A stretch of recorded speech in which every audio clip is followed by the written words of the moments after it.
Tala falava Samoa, alo mai o se whaupoponga fo ili nei o lau Samoa taulongolongo mo le nei a fiafi. Tumo atu ia tātou tala, o le aso se aso tā ua le tala whaasolo pito, le kolisi whaafaife au I mālua, na ua saini ai se malienga ma se whainga pāanga, ma li Universite o Tako i Aotearoa, a wale whaamausali no so o tanga I tū tau wa onga, sa a wai I ai lau Samoa taulongolongo mo le nei whaamoe moe tāua.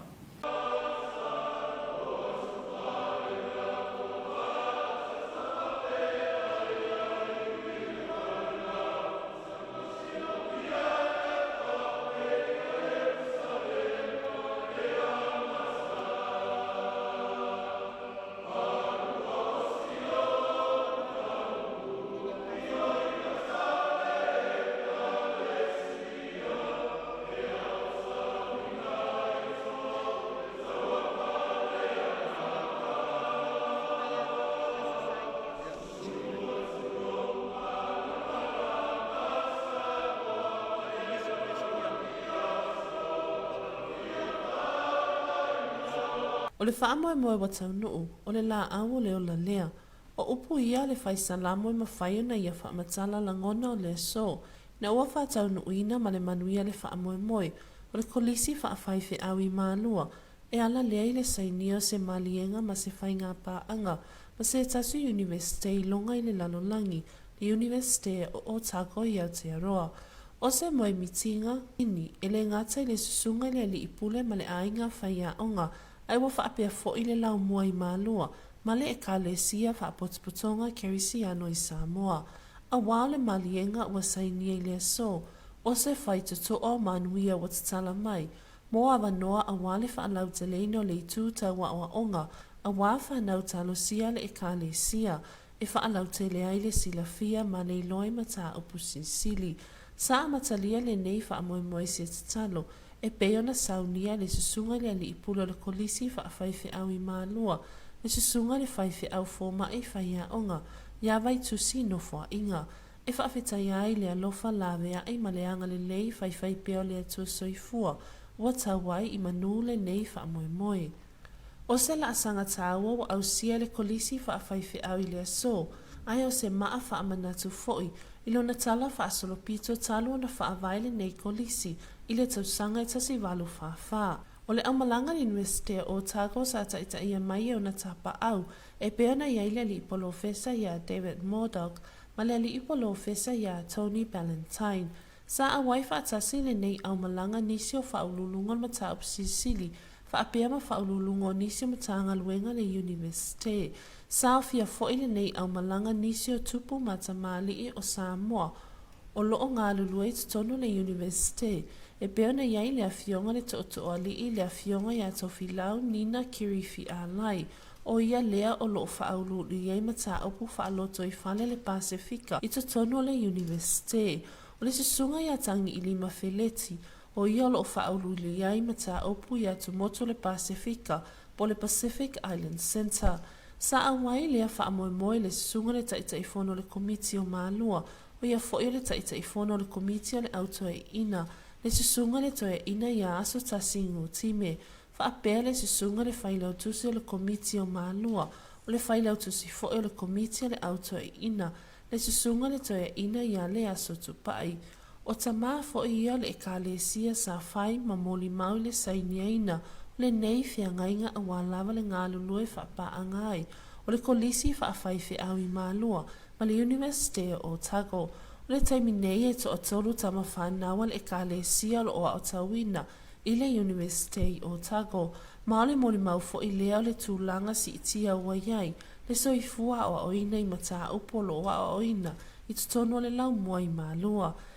Sa whaafetaia le sunga le ali ipula le kolisi whaafaife au I mālua, le sunga le whaife au fo mai whaia onga ia vai tusi no fua inga, whaululunga ma le mawalunga le Universite, ono le nei a wanoa ma le nei malienga watatala mai mo mālua, a wale manuia anga I atu I le lumanai. Lea whananai se konimo lau Samoa Taulogologo. Le tai au nei lea sa whatau no inai a lea fionga le whaamasino sili, a fionga sa tiu si matiwa perese, Le whaatautoina la na fionga I leo mamalo le malo Samoa. A fionga tui maleli whano vali to a soala o le lua. E peona toi whiriwhiri ai a vea maa o le malo. Sea te lenga le nei o le ripoti mai a taputailo kiti ona. O le toi tawa fianga le palemene I lea so, na tumua I le sauninga I le whaatautoina o le a fionga I lea mamalo le malo. Ua toi whiriwhiri mo le 5 tausanga mulimuli. E atua ai le 10 tausanga o lana nofua inga. I le tofi e pei ona ia e le tula fono whawai. Le a fionga tui mele li whano wa a le tu a swala o vile lua. O le sauninga sa tumua I le tula I whano alo malo le malo. O na fifio ai le I le mauta fono ma le sauninga alo tu e pei ona ta esa ine le a fionga pātele. Louis Anthony Matai a Europa. A wase e pufa lea nganga e tumua ai le aunga ma le whamui mui. Pei ona alo atu ai le palemene ma le kape ne ta ile aswana leina.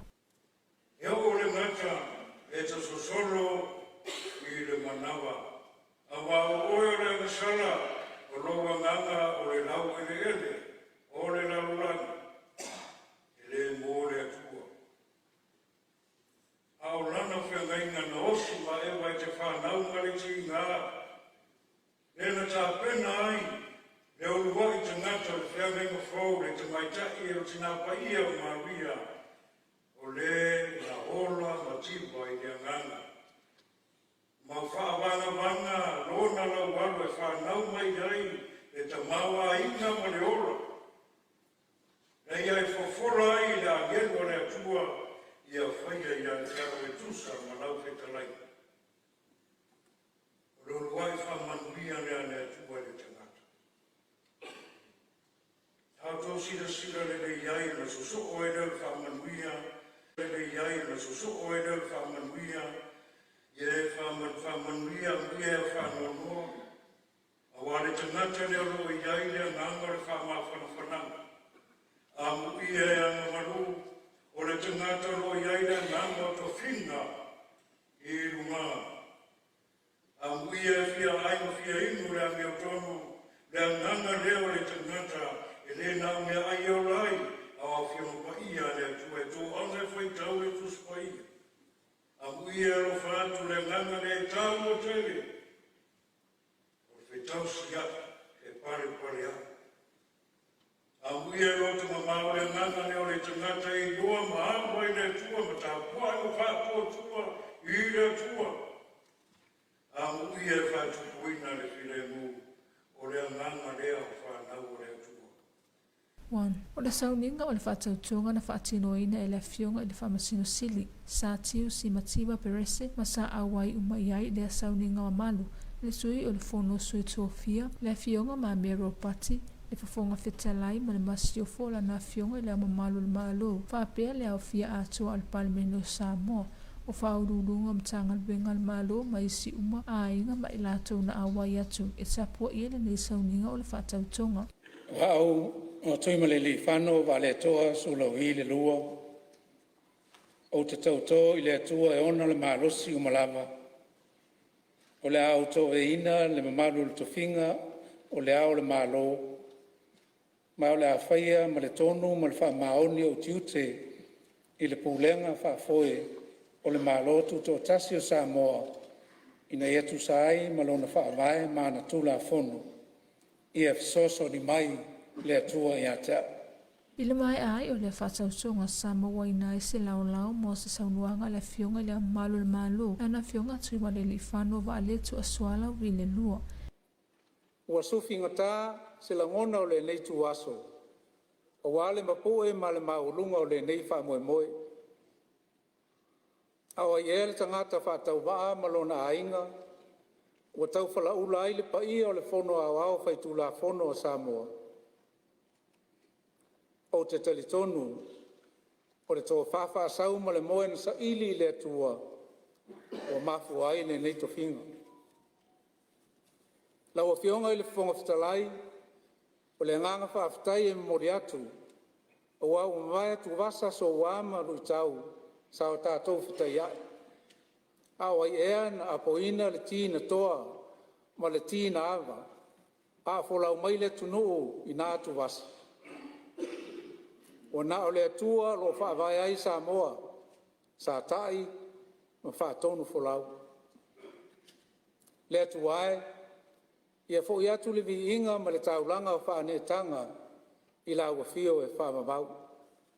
Sa ia fa feta ia fo ile malo ma ka peneta a ma se ai le fionga sa ma tai pale mi fia me na mi mata afa ma le tunu ona o le amana ia ino lo na tanga tai fai ma fa ululunga o le malo tu tu se tatu ma tunu.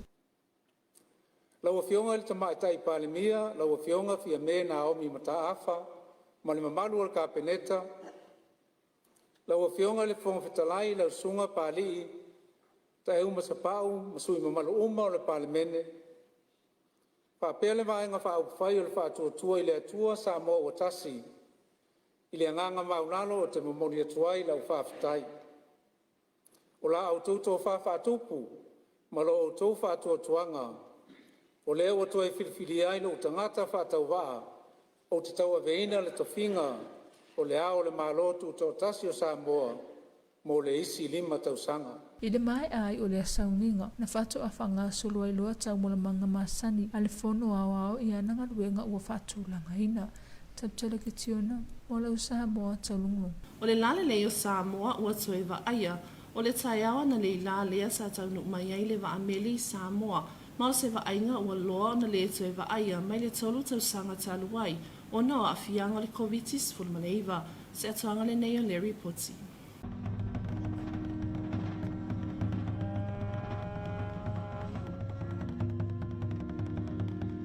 O le toi talo toa oifa wa malo Samoa ia au kusole nei tausanga o whailo ai wa avea mawanoa e a ai lau whanua Samoa e le wa ameli mai le tai awa na lina.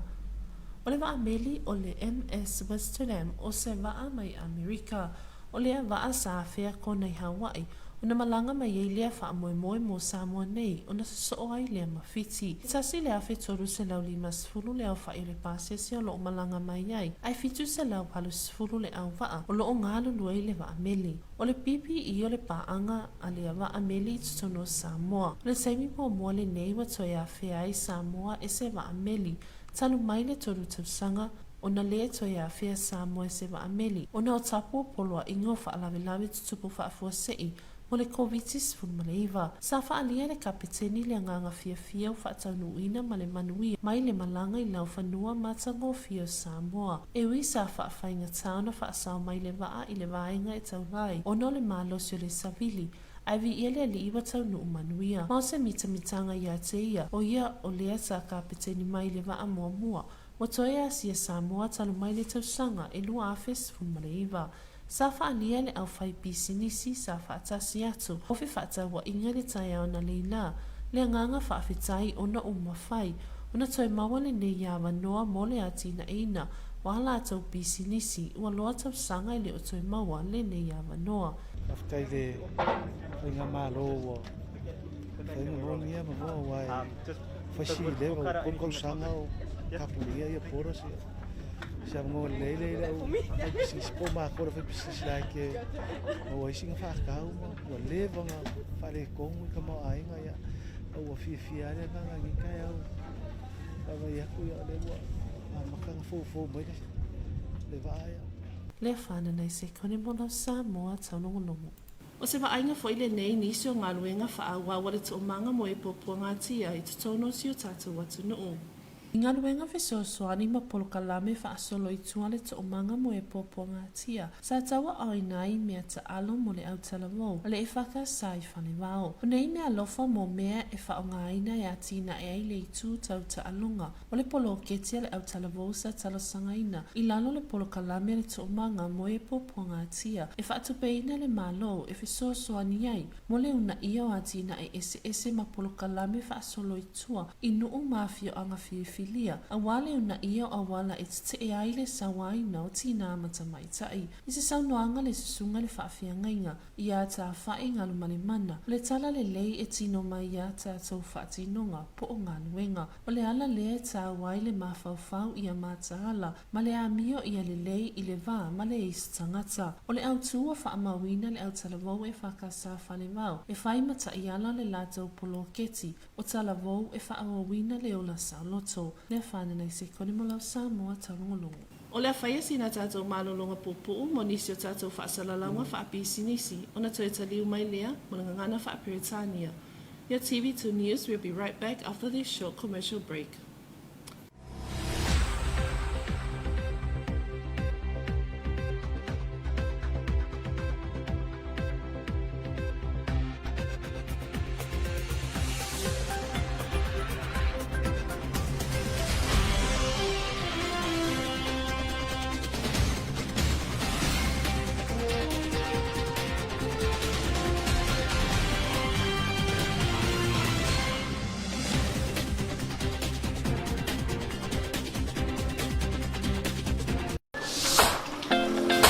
I am a customer I am a customer. of Samoa Water Authority.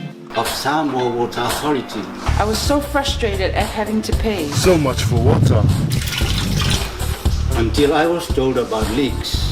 A hole the size of the tip of a screw can leak up to 3.5 liters in a minute. That's 210 liters in an hour, 5,040 liters per day, 156,240 liters for a month of 31 days. That equates to 156 cubic meters wasted on leaks that cost 305 tala, excluding what you are paying for the water you are using. I was paying 305 tala for my neglect in fixing leaks around my home. I have since fixed these leaks and now paying only for the water use, saving money that I can spend on my family. Fix the leakages for generations to come. Water is life.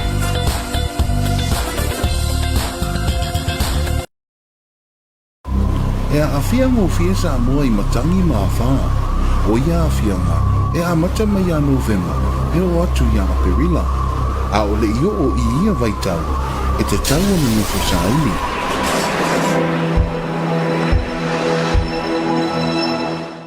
Si akiro mota, po o maru pui puia. Wha mamale rotoa, mai mea e ono lea I matangi marolosi.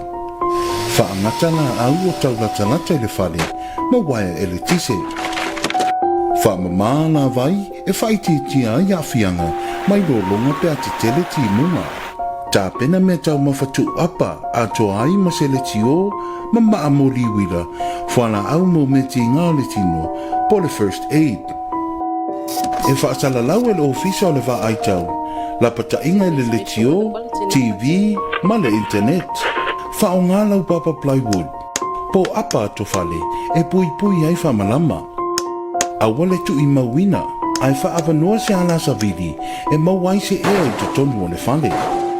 Taso se maia mai le tawarunga o le whale, no noa ma wha amau le lei, a wale tu ua mea ma mawha I lunga o le whale, o na e ono pa u, I matangi marorosi.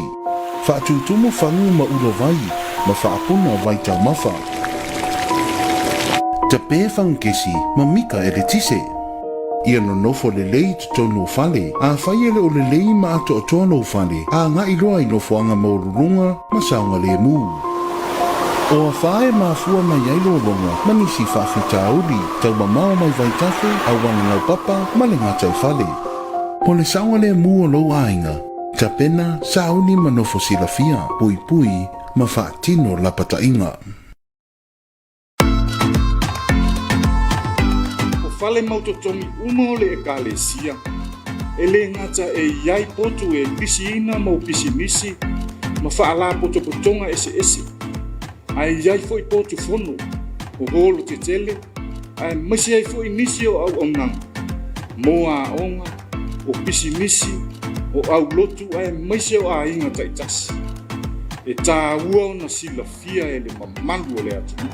O le fonga fale luna ono o le fale o rione via. Ua iei le poto e tāla whea ngai, mō fono, ma mawhutanga whale awa onga, mō tangata pe tusanga le lua se lau. E saunga le mū, ma te lele awanoa mō paka o tāwale. A o se awanoa foi, e te sila ai, I le māta mō fia o le taulanga o pia, mai se tūlanga mā o lunga. O le maota tupulanga I mulina. Wa uma o na tāpena le lei mo wha moe te tele o le atu. O lau ngā tonga, wha ai poiponga, ai mesa I foi whanutanga ma isi po kalame te tele ale malo, ma he ka le sia SS. Wa iai lau lau, Manofoa, masini whaaleo tele leo. Ai maise ai, tūlanga māsani mō le whaongaina, e le mamalu o le atunu. E iai fo i le potofono, e whaonga mō fontanga la iti, e saonga le mūvaenga, e pata i lau pāpata. E iai fo i mare au nanga o le rori jei. A ware pamuina o taota le mana o ia. Mai maota, malawa, o le atunu. Ioi, o nei au nanga uma, ua mawhai o na maua mo oe i se tau whaamama ape. Sua mai loa, pe whaafeso o tai mai i numero le telefoni matua tusi ua tuuina atu i tau.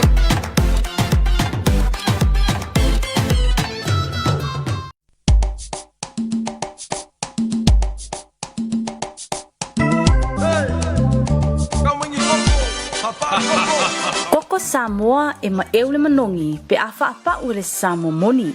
Tu ilungal apa sa eule lapa lapa. Tu ia malung palu loe le ki kaka. Koko Samoa. Ole tia upitisilio na taua o tātou tāta Samoa. E taua i tāta Samoa le koko. O nolo na manongi. O whainga lava le tāta Samoa le koko e wha apa uia vela ilungal apa. Tu ia malu palu ki kaka o lona manongi mai e le mawhai ona mesea. O le ala lea o lo tau mawhai nei whaatu mawina pēr manongi o le nei tau mawhataua. O tau mawatu o nei ai ona whaafitauli. Whaafitauli mua. A umina ta atia le te whaongaina o na malo le mapolonga. O malanga e se atanga te New Zealand au te Talia ma Amerika. Pei tai no mana o mia pēr la tole koko. Ai o whaafitaulina e tele ina mau le koko. Pe avatu i whafo. O lea lau o tau mawhai ai. E fo ia whaafitauli. E ala research sa whaia. O mea taua lea o maua. Mo whai lawa na whaongaina le koko i so se taini. I so se mea mana o mia ai. E peori puti. Koko raisa. Smoothie.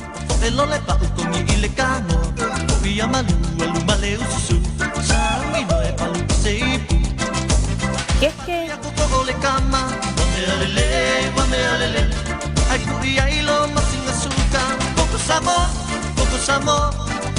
Ma whai lawa na palu le vai vela. I so o se taini. Ua le te malo.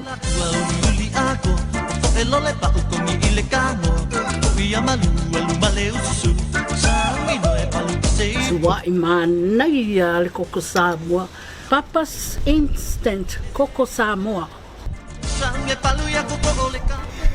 Yummy.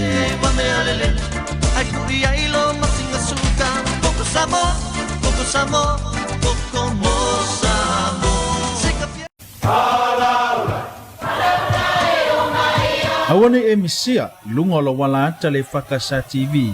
Ipo so luo vai aso taitasi le polkalame ba ili le anto ponopona le afo le balu le afiafi.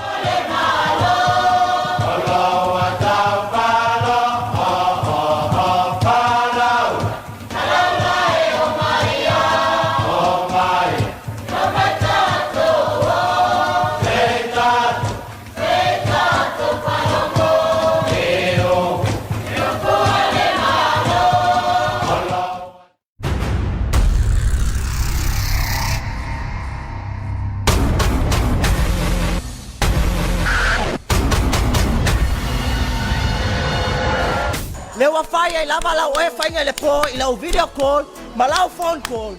Ai lo sa me wa vesti ai ai. Ele ai lava se isi si le atu le tu la fono. Lai lusi lo confidence. Elo iso confidence. Lai so to. O le manyangia. Ele o se fa mai e ono pipisi atu i se tasi. Ai se amo to fa marsiaira o ino le ngan sambo tonu a onga mai university. So ta inga ole ulutala ma me tupu tato sio manga. Toso mai nai vaenga nai tonu. E fa malo se tato le to fina wa. E te tau ona fa wa wina pea. Le talia o le fo o se full pasene o tina mata maita. When you are given a topic, make sure to spend time in research. Ia e taunu ai le ngana tamaiti e le ngase le uso leo. Just keep your faith and search for the fountain. Time is of the essence, the blood running through our core.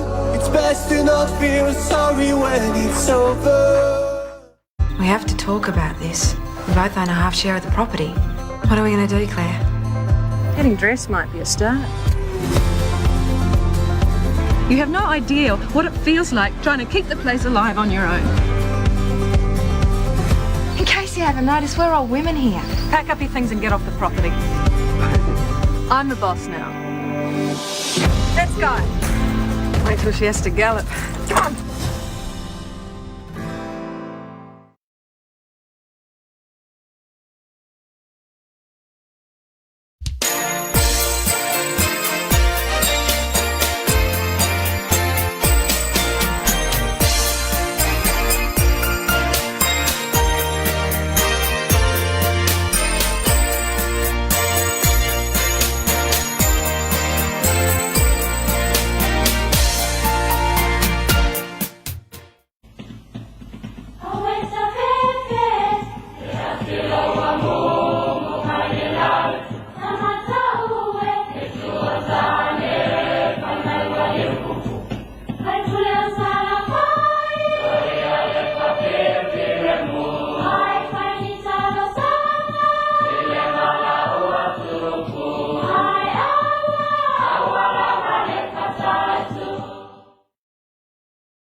Se kuri mesa ka valengan mo ay